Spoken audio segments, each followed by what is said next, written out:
माता सीता ने एक ही साड़ी को 14 साल तक पहना था।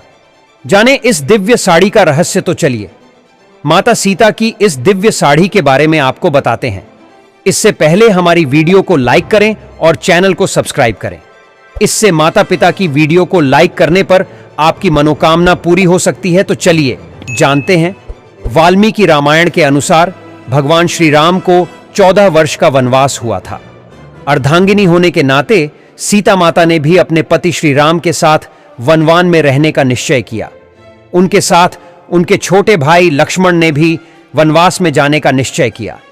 इस तरह तीनों ने सन्यासियों से पीले वस्त्र पहने और निकल पड़े।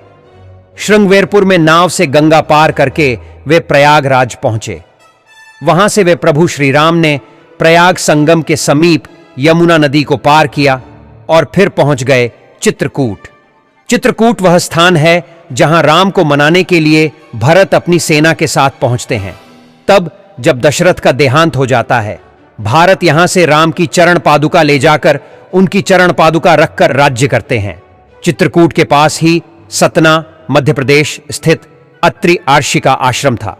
हालांकि अनुसुईया पति महर्षि अत्रि चित्रकूट के तपोवन में रहा करते थे, लेकिन सतना में रामवन नामक स्थान पर भी श्री राम रुके थे, जहां आर्षि अत्रि का एक और आश्रम था।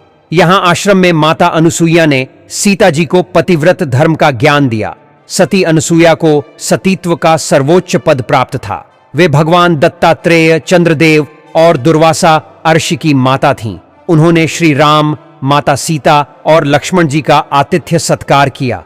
साथ ही उन्होंने माता सीता को पुत्री के समान अत्यंत प्रेम से पत्नी धर्म का निर्वहन करने का मार्ग बताया। इसके अलावा माता अनुसुईया ने माता सीता को एक दिव्य साड़ी भी भेंट स्वरूप दी थी। कहते हैं कि माता अनुसुईया को यह साड़ी स्वयं अग्निदेव ने उनके तपोबल से प्रसन्न होकर प्रदान की थी। इस साड़ी की विशेषता थी कि यह कभी भी न तो फटती थी और न ही मैली होती थी। इस पर किसी भी प्रकार का कोई दाग भी नहीं लगता था। इस साड़ी में अग्निदेव का तेज विद्यमान था। जब माता सीता आर्षि अत्रि के आश्रम में आईं, तो तब माता अनुसुईया ने उन्हें इस साड़ी को भेंट स्वरूप दिया था। माता सीता ने अपने संपूर्ण वनवास के दौरान उसी एक साड़ी को पहने रखा। इसी कारण से सीता माता के वस्त्र कभी भी मैले नहीं हुए।